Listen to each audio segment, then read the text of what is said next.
I'm going to do this video on the fly because I just have no time.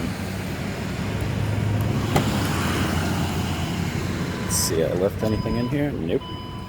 Alright, so this one is a 2018, just a Macan. So it's kind of weird. Here's how it works.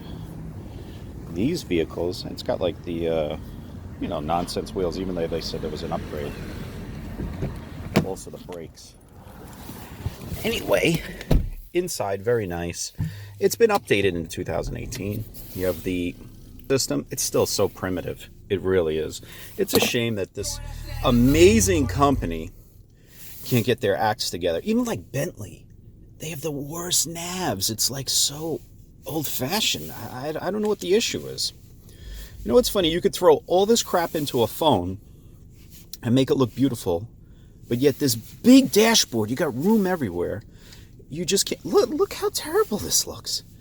This is really, really bad. They know how to make cars. Don't get me wrong. Best no substitute out there. But they can't make an interface to save their friggin' lives.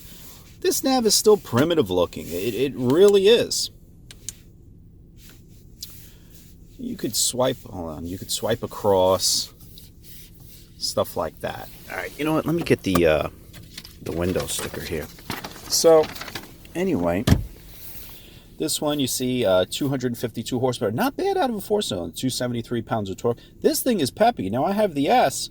This thing feels faster than my one with the 6 twin turbo.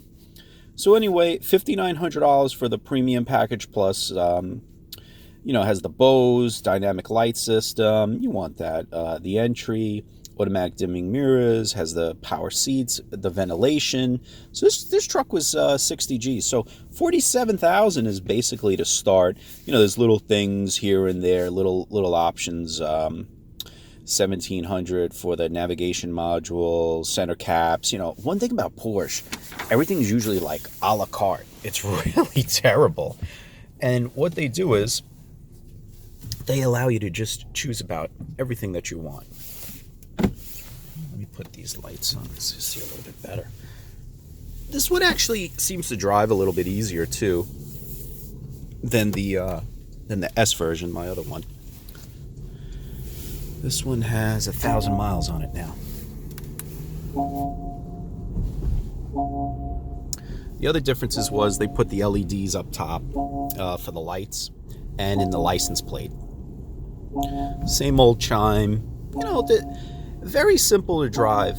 It feels a lot peppier though than the 6-cylinder.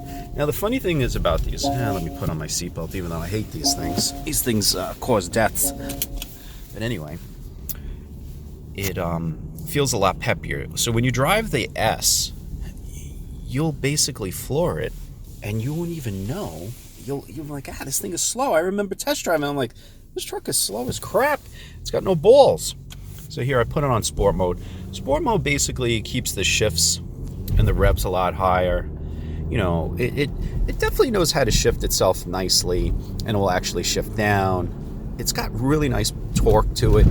It's kind of a little bit more aggressive than the 6. It's kind of strange. What do you think that noise is? I never knew what that noise was. I think that's for like the lane. There's a weird noise that I hear out of the speaker. It must be for like the lane or something's coming on. I don't know what the heck that is. Anyway, you got the paddles. Here, let me flip through these screens. You got the torque split.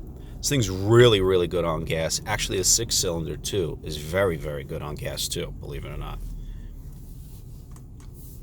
So this one also seems to have this lane assist here, keeping you in the lane.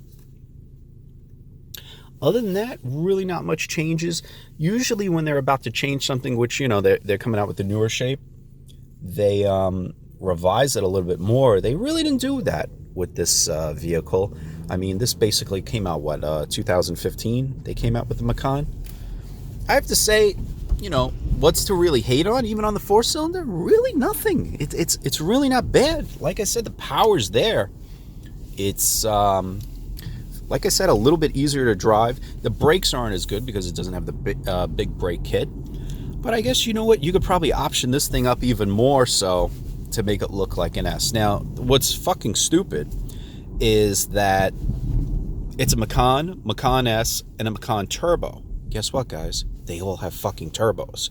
But that's Porsche for you. So it's kind of strange, but that's the way they do it. They kind of want to make it seem, I guess, like exclusive or whatever in that regard. This one has the full roof, all that there.